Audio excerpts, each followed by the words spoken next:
मिथुन राशि वाले बंधु, आप सभी का हृदय से अभिनंदन है। बहुत बहुत स्वागत है मिथुन राशि भिंड यूट्यूब चैनल में। तो मिथुन राशि वालों, इस पूरे मार्च के महीने में आपके शरीर पर इन 3 देवी देवताओं का कब्जा रहने वाला है। 3 देवी देवता आपके जीवन को एक नई दिशा में लेकर जाएंगे। आपको वह सब कुछ दे सकते हैं जिसकी आपको अब तक तमन्ना रही है, तलाश रही है, और वह आपको मिल नहीं पाया है। आपके हिस्से की हर वह खुशी जो अब तक आपसे किसी न किसी वजह से छीनी गई है, जिसके आप काबिल थे, वह मंजिल, वह कामयाबी आपको अब मिलने वाली है। यह मार्च का महीना बड़ा ही क्रांतिकारी है, जिसमें ग्रहों की स्थितियां ऐसी बन रही हैं जो आपके जीवन में कई प्रकार के क्रांतिकारी बड़े बदलाव लेकर आएंगी। लेकिन इन 3 देवताओं की कृपा और पूर्ण आशीर्वाद भी आपको दिलाएंगी, बशर्ते कि आपको इनके विषय में पूरा ज्ञान प्राप्त हो। जब आप इन्हें पहचानेंगे ही नहीं तो इनसे आप लाभ कैसे ले पाएंगे। दिव्य शक्तियों की एक विशेष खूबी होती है बंधुओं कि जब हम उन्हें पहचानते हैं, उनका निवेदन करते हैं, आवाहन करते हैं और पूजन करते हैं, तब हमें उनकी कृपा प्राप्त होती है। पुराणों में इसका स्पष्ट उदाहरण मिलता है कि सुदामा जी पूरे जीवन गरीबी में गुजारे। उनकी पत्नी ने उनसे खूब कहा कि जाइए द्वारकाधीश के पास, कृष्ण आपके भाई हैं, बंधु हैं, सखा हैं, बाल सखा हैं, आपकी मदद जरूर करेंगे। लेकिन सुदामा जी नहीं गए, यानी कि भगवान की तरफ कदम नहीं बढ़ाया, उनका आवाहन नहीं किया। तो भगवान श्री कृष्ण भी असहाय हो गए, सब कुछ जानते हुए भी सुदामा जी की मदद नहीं कर सके। ठीक इसी प्रकार यह जो उदाहरण है, यह हमें यह बताने की कोशिश कर रहा है कि सुदामा जी एक साधारण मानव हैं और भगवान श्री कृष्ण नारायण हैं, ब्रह्म हैं। तो ब्रह्म और मानव के बीच का रिश्ता कैसा होता है? जब तक मानव अपनी आकांक्षाओं, इच्छाओं और अभिलाषाओं को त्याग कर भगवान की ओर कदम नहीं बढ़ाएगा, तब तक भगवान भी असहाय होते हैं, असमर्थ होते हैं इंसान की मदद करने के लिए। इसीलिए शायद यह कहावत बनी है कि भगवान भी उसकी मदद करते हैं जो स्वयं अपनी मदद करना जानता है। तो आज का यह कार्यक्रम आपको 3 बड़े देवताओं के बारे में, दिव्य शक्तियों के बारे में बताएगा, जिनका पूरा कब्जा आपके शरीर, आपके जीवन, आपके घर परिवार, आपकी नौकरी, काम धंधे, व्यापार, आपका दाम्पत्य जीवन, आपकी हर एक खुशी पर है।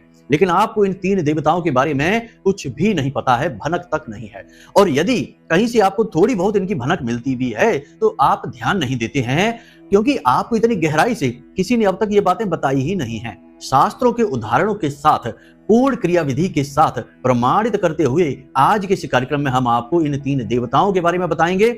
और एक बात कि इन 3 देवताओं के बारे में समाज में किस प्रकार से चलन चल रहे हैं, क्यों लोग इन देवताओं से दूरी बनाते जा रहे हैं, जबकि ये 3 देवता आपको सब कुछ देने की क्षमता रखते हैं। असल में ये 3 देवता बने ही आपके लिए हैं, आपकी वजह से हैं, और आप इनको भूल चुके हैं। आपको इनके बारे में कुछ भी नहीं पता है। तो अब समय आ गया है कि जब आप इनके बारे में सब कुछ जानें, कैसे इन्हें खुश करना है। कहीं कोई देवता आपसे नाराज तो नहीं हो गया?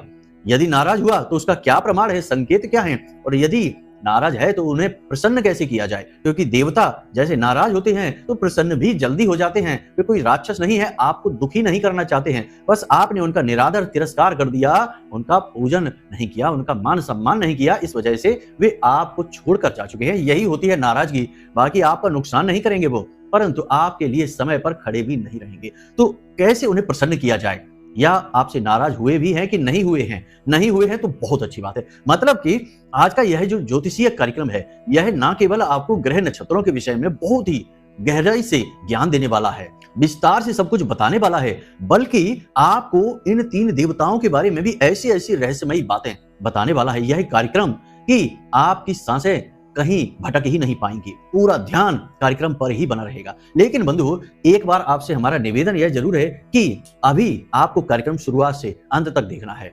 जीवन में बहुत उतार चढ़ाव देख लिए आपने, संघर्ष बहुत देख लिया है, तमाम तरीके की बातें भी सुन ली हैं और कई उपाय और क्रियाएं भी कर डाले हैं। बंधु, हम भी कई उपाय और क्रियाएं बताते हैं आपको, लेकिन हर एक उपाय और क्रिया का व्यवहारिक प्रयोग भी बताते हैं, परहेज भी बताते हैं। क्योंकि बंधु, आधी बात बता देने से जीवन नहीं बदलता, इसीलिए शायद आपका जीवन भी आज तक नहीं बदला है। लेकिन अब चिंता मत करिए, अब आपका जीवन 100% गारंटी के साथ बदल जाएगा, क्योंकि अब आप माई के धाम से जुड़ चुके हैं। अगर अभी तक चैनल सब्सक्राइब नहीं किया है तो जल्दी से कर लीजिए, माई के धाम से जुड़ जाइए। कमेंट बॉक्स में लिख डालिए कि मैं भी माई के परिवार का हिस्सा हूं, और हाँ, पूरे भक्ति भाव के साथ जय मां भद्रकाली ये लिखना मत भूलना, वरना फिर से वही बात होगी कि आपने माई का भी निरादर कर दिया।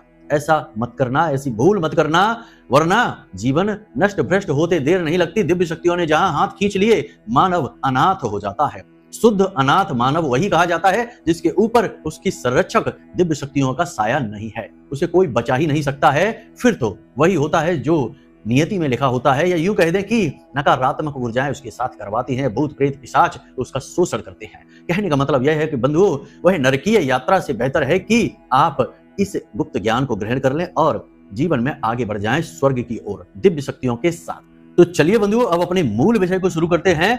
अब जरा ध्यान से सुनिए। कुंडली का आकलन जरूर कराना चाहिए, क्योंकि अगर आप खूब मेहनत करने के बाद भी यदि कामयाबी हासिल नहीं कर पा रहे हैं तो कहीं ना कहीं कुंडली में कोई दोष है, कोई नकारात्मक ग्रह योग है। उसका जब तक निराकरण नहीं होगा, उससे छुटकारा प्राप्त नहीं होगा, तब तक आपको कामयाबी हासिल नहीं हो सकती, उपाय चाहे कितने ही करते रहिए। ठीक है, तो प्रेम से बोलो जय माई की। जय माई की गुरुजी। कभी कभी ऐसा आपने जरूर देखा होगा, समाज में भी, अपने घर परिवार में भी शायद आपने कभी ऐसा देखा होगा कि स्थिति है, इसे जरा अनुमान करके देखिए कि मान लीजिए कि किसी के साथ दुर्घटना हो जाती है, कोई हादसा हो जाता है, कोई बड़ी अनहोनी घटना हो जाती है और उस घटना से वह इंसान बाल बाल बचकर निकल आता है। जब वह इंसान बाल बाल बचकर निकलता है तो जानने वाले लोग, परिवार के लोग जब परिवार के इकट्ठे होते हैं वहां पर उस इंसान के पास, तो क्या कहते हैं, जरा इस शब्द पर गौर करिए। यह शब्द अपने आप में एक बड़ा रहस्य लेकर चलता है। क्या है यह रहस्य, हम आपको अभी आगे बताने वाले हैं, ध्यान से समझिए। लोग कहते हैं कि पता नहीं कौन से देवता सहाय हुए कि इनकी जान बच गई, पता नहीं किस देवता ने मदद की कि इनकी जान बच गई, वरना गाड़ी तो खत्म हो चुकी है, ये हो गया वो हो गया, 50 तरीके की बातें हैं। लेकिन अंत में निष्कर्ष ये है कि किसी देवता ने मदद की, किसी दिव्य शक्ति ने साथ दिया, जिसकी वजह से इनकी मदद हुई और इनकी जान बच गई। अब ये देवता कौन है? क्योंकि यदि हनुमान जी होते तो लोग कहते कि हनुमान जी ने बड़ी मदद की, भोले बाबा होते तो लोग कहते कि भोले बाबा ने बड़ी मदद की, या फिर किसी अन्य देवी देवता की लोगों को आभास होता, अनुमान होता तो लोग उनका नाम लेते। लेकिन इस स्थिति में लोग ऐसा कोई नाम नहीं लेते, लोग कहते हैं पता नहीं किस देवता ने मदद की। अब यहां पर समझिए, वैसे तो सुनने में यह बिल्कुल साधारण वाक्य लगता है, लेकिन एक रहस्य है इस वाक्य के साथ। अब वह रहस्य क्या है, हमारा अध्यात्म इस विषय पर क्या कहता है, इसे ध्यान से समझिए। और एक बात कि इस विषय पर न केवल हिंदू धर्म में बल्कि मुस्लिम में, क्रिश्चियन में और भी जितने धर्म होते हैं, सभी धर्मों में इस विषय पर एक ही मत है, सभी का प्रमाण देते हैं। जैसे कि ध्यान से समझिए कि हमारा अध्यात्म यह कहता है, हिंदू धर्म यह कहता है कि हम कई जन्मों की यात्रा करते चले आ रहे हैं और उन्हीं जन्मों की यात्राओं में से किसी जन्म में हमने किसी विशेष देवी देवता का पूजन किया है, साधना की है, तप किया है। अब साधना का एक विशेष गुण होता है कि यह साधना समाप्त नहीं होती, इंसान जन्म लेता रहता है, मरता रहता है, लेकिन साधना उसके साथ चलती रहती है। और जिस दिव्य शक्ति को साधा गया है इस साधना के माध्यम से, यह दिव्य शक्ति भी हर जन्म में उसके साथ रहती ही रहती है। जी हाँ बंधुओं, लेकिन इस दिव्य शक्ति को पहचाना कैसे जाए? क्योंकि जब पहचानेंगे तभी तो हम उस दिव्य शक्ति का पूजन करेंगे, आवाहन करेंगे, अभिनंदन करेंगे, स्वागत करेंगे। यानी कहने का मतलब यह है कि उस दिव्य शक्ति से हम जुड़ पाएंगे। तो इसके प्रमाण क्या है, हम अभी आपको बताएंगे, संकेतों के माध्यम से बताएंगे। आपको समझना बहुत जरूरी है। यदि आपने उस दिव्य शक्ति से जुड़ गए तो समझिए कि आपकी कई जन्मों की जो साधना है वह सफल हो जाएगी। आपका उस दिव्य शक्ति से जुड़ना, उस देवता से, देवी से जुड़ना बेहद अनिवार्य है, आवश्यक है।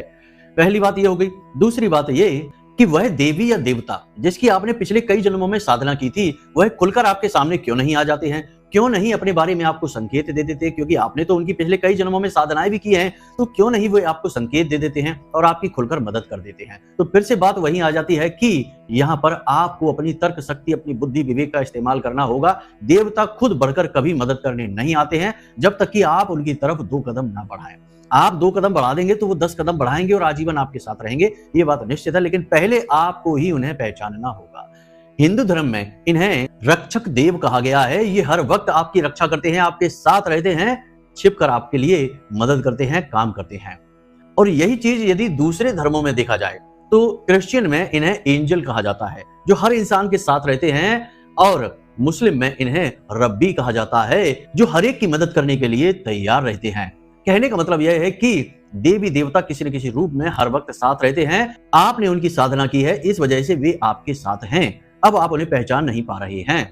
अब ये आपके साथ हैं और छिपकर आपकी मदद करते हैं, खुलकर आपके सामने नहीं आते हैं। इस बात के प्रमाण क्या है? तो ध्यान से समझिए। कभी आपके साथ ऐसी घटना घटी है कि जब किसी ने आपको बहुत बुरी तरीके से चोट पहुंचाई हो, मतलब कि भावनात्मक चोट पहुंचाई हो, आपका दिल तोड़ दिया हो, आप पूरी तरह से हताश निराश हो चुके हो, व्यापार में घाटा दिया हो, कहीं पर धोखा दिया हो, किसी भी प्रकार से आपने जब बेसहारा महसूस किया और अकेले में आप जाकर बहुत रोए, आपका दिल बहुत दुखा, उस समय अचानक से कुछ समय तक तो दुखी रहने के बाद अचानक से आपके अंदर से आवाजें आनी शुरू होती हैं और आप खुद अपना हौसला बढ़ाने लगते हैं और कुछ समय के बाद आप अपने आंसू स्वयं पहुंचकर एक नए आत्मविश्वास के साथ आगे बढ़ते हैं, जैसे कि किसी ने यह कह दिया हो कि डरने की जरूरत नहीं है, सब कुछ अच्छा ही होगा।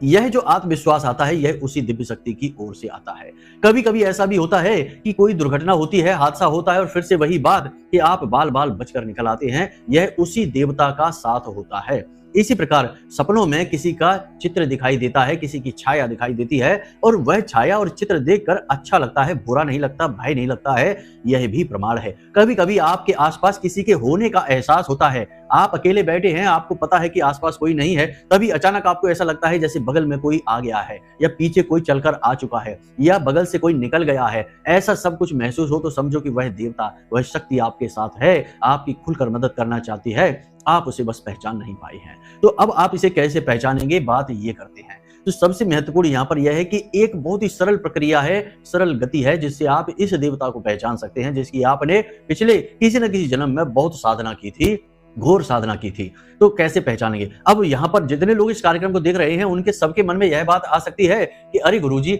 हमने कहाँ घोर साधना कर ली, हम तो बिल्कुल ऐसे ही हैं, हम तो पूजा पाठ भी नहीं करते ज्यादा, हम तो अपने काम में ही व्यस्त रहते हैं। तो सुनिए, आपके हम इस जन्म की बात नहीं कर रहे हैं, ना ही यह आपका पहला जन्म है, ऐसे हजारों जन्म आप लेकर आ चुके हैं और हर इंसान ने किसी न किसी जन्म में किसी न किसी विशेष देवी देवता का बहुत गहराई से पूजन किया है, साधन किया है, यह बात निश्चित है। तभी आप यहाँ तक आ पाए हैं। साधनाओं के बल पर ही इंसान उत्थान प्राप्त करते हुए नए जन्मों में विभिन्न श्रेणियों को प्राप्त करते हुए बुद्धिमानी को हासिल करता है, अपनी चेतना को जागृत करता है और मानव शरीर में बना रहता है। यदि इंसान की चेतना जागृत नहीं होगी तो उससे मानव शरीर भी छीन लिया जाएगा। जैसे हमारे हिंदू धर्म में कहा जाता है कि 84 लाख योनियां हैं, यदि आपके कर्म खराब हो गए तो फिर से उन्हीं योनियों में जाना पड़ेगा, बार बार जन्म लेना पड़ेगा, कीट पतंगों का, जानवरों का। तो मानव योनि में यदि आज भी आप ठहरे हुए हैं तो निश्चित बात है कि आपने अपने कर्म किसी न किसी जन्म में तो बहुत अच्छे किए हैं, किसी को साधा है। और एक बार जो कोई व्यक्ति किसी जन्म में साधना कर लेता है, गहरी साधना कर लेता है, तो फिर उससे मानव देह कभी नहीं छीनी जाती है, अगले जन्म में भी उसे मानव ही बनाया जाएगा। ऐसा कई पुराणों में प्रमाण मिलता है, जैसे कि जड़ भरत का प्रमाण मिलता है श्रीमद् भागवतम में। राजा भरत ही बाद में जड़ भरत बनकर पैदा हुए, हालांकि अपनी एक गलती की वजह से, क्योंकि अब उन्होंने थोड़ी सी मूर्खता दिखाई तो अपना जो तपोबल है वह समाप्त कर दिया, केवल एक हिरण के बच्चे के चक्कर में आकर। तो हिरण का जन्म अवश्य मिला एक जन्म के लिए सजा के तौर पर, लेकिन अगला ही जन्म जैसे ही उन्हें अपनी गलती का एहसास हुआ तो अगला ही जन्म फिर से मानव का उन्हें मिल गया और उसमें वे जड़ भरत के नाम से जाने गए। तो ये शास्त्रीय प्रमाण है जो हम आपको बातें बता रहे हैं। तो बंधु, अब यहाँ पर प्रश्न यह उठता है कि आप इस दिव्य शक्ति को कैसे पहचानें। तो ध्यान से सुनिए, ये क्रिया बहुत ही सरल है लेकिन बहुत ही शक्तिशाली है। भाव की बहुत आवश्यकता रहेगी, दिखावेबाजी से काम नहीं चलेगा। तो क्या करना है आपको? रात के समय जब आप नींद में जाते हैं उस समय यह क्रिया आपको करनी है। आपको अपने आसपास अपने रक्षक देव को याद करना है। आपका रक्षक कौन है, कौन सा देवता आपके साथ रहता है हर वक्त 24 घंटे, इसके बारे में जानना है। तो सीधी सी बात है कि रात को जब आप देवी देवताओं से जुड़ने की कोशिश करेंगे तो मोबाइल में तो व्यस्त रहेंगे नहीं या किसी से गप्पे तो हाँकेंगे नहीं। तो कम से कम सोने जाने से पहले आधे घंटे पहले आपको शांत हो जाना है, मौन हो जाना है, कुछ भी विचार मन में नहीं लाने हैं। विचार यदि आते भी हैं तो मन में यह सोचना है कि अभी छोड़ो, बाद में देखेंगे। कैसा भी विचार मन में आए, किसी से पैसे लेने हैं विचार आ रहा है, अभी छोड़ो बाद में देखेंगे। दुकान में कल ये काम यहाँ करेंगे, वहां करेंगे, कल करेंगे, कल की देखेंगे, अभी नहीं। इस तरह विचारों को आप निरस्त करते जाएंगे, एक के बाद एक विचारों को छोड़ते चले जाएंगे तो कुछ समय बाद विचार बहुत ही कम हो जाएंगे आने। यही योग की भी प्रक्रिया है, ध्यान की भी प्रक्रिया है। तो आप समझ रहे हैं ना कि आपको आधे घंटे तक केवल मौन रहना है, किसी से नई चर्चाएं नहीं करनी है, मोबाइल फोन तो भूल कर भी नहीं देखना है। तो ये क्रिया आपको करनी है। अब जब आप सोने जा रहे हैं उस समय आपको सीधे होकर बिस्तर पर लेट जाना है और अपनी छाती पर दोनों हाथ रखने हैं इस तरह से, और सीधे होकर लेटना है, छाती पर दोनों हाथ रखने हैं और अपनी आंखें बंद करके इस तरह से प्रार्थना दोहरानी है कि हे प्रभु, हे देवता, हे रक्षक देव, आप कौन हैं? हम आपके बारे में नहीं जानते हैं, लेकिन हम यह जानते हैं कि आप हर वक्त हमारे साथ रहते हैं, हमारी मदद करते हैं, हमारे से जुड़ना चाहते हैं, लेकिन हम आपको पहचान नहीं पा रहे हैं।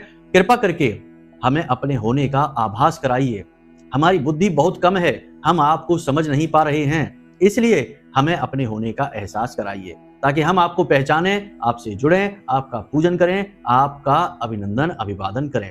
इस प्रकार से आपको प्रार्थना करनी है, हाथ ऐसे रख के, आंखें बंद करके, और फिर आपको सीधे सो जाना है। इस क्रिया को आपको केवल 7 दिनों तक करनी है, इससे ज्यादा नहीं करनी है। 7 दिन के अंदर अंदर ही आपको आपके रक्षक देव का प्रमाण मिलेगा। अब रक्षक देव कौन हो सकते हैं? कोई भी हो सकते हैं। हनुमान जी हो सकते हैं, शंकर जी हो सकते हैं, देवी माँ हो सकती हैं, दुर्गे माँ हो सकती हैं, कोई भी हो सकते हैं, या फिर छोटे छोटे देवी देवता होते हैं जो कि हमारे गांव देहातों में पाए जाते हैं, जैसे भूमिया सरकार हो गए, जैसे और तमाम तरीके के बाबा हो गए, पंडोखर वगैरह के। तो इस तरीके के तमाम नाम होते हैं, ऐसे भी हो सकते हैं। लेकिन जो दिव्य है सो दिव्य है, मानव से तो ऊपर ही है। तो वे अपने होने का आपको एहसास कराएंगे, आपको डर नहीं लगेगा। सपने के माध्यम से आपसे किसी न किसी प्रकार से सांकेतिक रूप में जुड़ने की कोशिश करेंगे। जैसे ही आपको एहसास हो, पता चले, आप तुरंत उनके स्थान पर जाइए, उनका धाम ढूंढिए और वहां पर जाकर उन्हें प्रसाद चढ़ाइए, नारियल चढ़ाइए, भोग लगाइए और उनका अभिवादन करिए, उनका पूजन करिए। बस ये क्रिया आपको करनी है। आप देखेंगे कि दूसरे ही दिन से चमत्कार होने शुरू हो जाएंगे। ये बहुत जरूरी है, लोगों को इसके विषय में भनक तक नहीं है, बस लोग कही सुनी बातें कहकर आगे बढ़ जाते हैं। पहली चीज तो यह है। अब एक देवता के बारे में अभी तक पता लग पाया है, अब 2 देवता और हैं। तो 2 देवता हैं जिनके बारे में तो आप जानते भी हैं, परंतु इनका आप नाम लेना भूल गए हैं, इनके बारे में भूल गए हैं। तो क्या करना है? पहले है आपके कुल देवी या देवता, बहुत ही ज्यादा जरूरी हैं। वे आपके साथ तो हैं ही, आपके पूरे कुल के साथ हैं, पूरे कुल के रक्षक हैं। सदियों से उनका पूजन आपके कुल में होता चला आ रहा है, लेकिन अब शायद 1 पीढ़ी, 2 पीढ़ी, 3 पीढ़ी से उनका पूजन होना बंद हो गया है। तो अब आपको उनके बारे में भी पता करना है। कौन है आपकी कुल देवी या देवता? आपको अपने गांव देहात में जाना है, घर के बड़े बुजुर्गों से चर्चा करनी है, परिवार के दूर दराज के रिश्तेदारों से चर्चा करनी है, आपको जरूर पता लग जाएगा। यदि पता नहीं लगता है तो आप हमें कमेंट करके बताइए, या फिर व्हाट्सएप मैसेज करिए या फोन करिए, नंबर हमने वीडियो में दे दिए हैं। अगले कार्यक्रम में हम कैसे कुल देवता को पता लगाया जाता है, इसके विषय में एक बहुत ही शक्तिशाली उपाय क्रिया आपको बता देंगे। आप उसे करेंगे, 7 दिन के अंदर आपके कुल देवी देवता खुद आपको दर्शन देंगे, आपको अपने बारे में सब कुछ स्पष्ट बताएंगे सपने के माध्यम से। प्रत्यक्ष साक्षात्कार के बारे में तो सोचना भी नहीं, क्योंकि देवी देवता को प्रत्यक्ष रूप से देख पाना हम मानव देह के बस की बात नहीं है, ये बात याद रखना। तो सपने में साक्षात्कार हो जाएगा। तो कुल देवी या देवता, और तीसरे हैं पितृ देवता। पितृ देवता आपके पितृ पूर्वज हैं, आपके रक्षक हैं, आपके पालनहार हैं, आपके घर के पहले सिक्योरिटी गार्ड हैं, पहले रक्षक हैं। तो इनके बारे में तो आपको जानना ही होगा। तो क्या है कि पितृ देवताओं को आप बुरा भला कभी ना कहें, पितरों को बुरा भला नहीं कहें, पुरखे पूर्वजों का। कुछ लोगों को हमने देखा है कि लोग ये कहते रहते हैं, हमारे तो पुरखे ही मूर्ख थे, हमारे तो पुरखों ने कुछ किया ही नहीं, हमारे लिए कुछ किया ही नहीं, केवल खाते रहे और जीवन का आनंद लेते रहे और चले गए इस संसार को छोड़कर, अपनी आने वाली पीढ़ी के बारे में कुछ सोचा ही नहीं। इस प्रकार के लोग बातें करते हैं अपने पितृ पूर्वजों के विषय में। ये बातें आपको नहीं करनी है। दूसरा कि प्रतिदिन रात्रि के समय कुत्ते को भोजन अवश्य कराएं। प्रतिदिन नहीं करा सकते, कोई बात नहीं, तो सोमवार के दिन तो कुत्ते को रोटी अवश्य खिलाएं। कुत्ते को रोटी आप खिलाएं तो उसको सरसों के तेल से उसे चुपड़ दें, थोड़ा सा सरसों का तेल उसके ऊपर लगा दें और उसे अपने दाहिने हाथ से खिलाएं और दक्षिण दिशा की ओर मुख आपका होना चाहिए। ऐसे आप कुत्ते को एक रोटी खिला दें, सोमवार के सोमवार खिलाएं। आपके पितृ आपसे प्रसन्न रहेंगे, आपसे जुड़े रहेंगे। याद रखना कि आपकी शरीर पर, आपके प्रॉपर्टी पर, आपके जीवन पर आपके पितृ देवताओं का पूरा कब्जा है, पूरा नियंत्रण है, क्योंकि आपका सब कुछ उन्हीं की देन है। आपके कुल देवी देवता का भी है, क्योंकि कुल देवी देवता का भी पूरा योगदान है आपके कुल को बचाकर यहां तक लाने में कि आप आज जीवन को जी पा रहे हैं। इसी प्रकार आपके रक्षक देव का भी पूरा योगदान है। आपको आज जब आप इस कार्यक्रम को देख रहे हैं, किसी भी स्थिति अवस्था में हैं, यहां तक पूरी तरह से बचाकर लाने में आपके रक्षक देव का पूरा हाथ है। जी हाँ बंधुओं, क्योंकि अब आप सोचेंगे कि इसमें कौन सी बड़ी बात है। आप एक सांस अभी ले रहे हैं, अगली सांस आपको मिलेगी या किसी को भी मिलेगी, इसकी क्या गारंटी है? किसी को कुछ नहीं पता। लेकिन आपने इतनी अवस्था तक जीवन जिया कि आपने कई वर्ष का एक अच्छा जीवन जी लिया, उतार चढ़ाव भरा, तो यहाँ पर आपके रक्षक देव ने आपकी हर पल मदद की है। आप विचार करके देखना कि आपके अंदर से जो आत्मविश्वास आया, जो लड़ने की शक्ति आई, जो कुछ कर दिखाने का जज्बा आया, वो कहां से आ गया? आप तो टूट चुके थे, आप तो बर्बाद हो चुके थे, आपको तो धोखा मिल गया था, आप तो मिट चुके थे। फिर किसने आपको खड़े होने की शक्ति दी, किसने आपको लड़ने की ऊर्जा दी, किसने आपको आत्मविश्वास दिया? ये वही रक्षक देव हैं जो अप्रत्यक्ष रूप से हमेशा आपके साथ रहते हैं।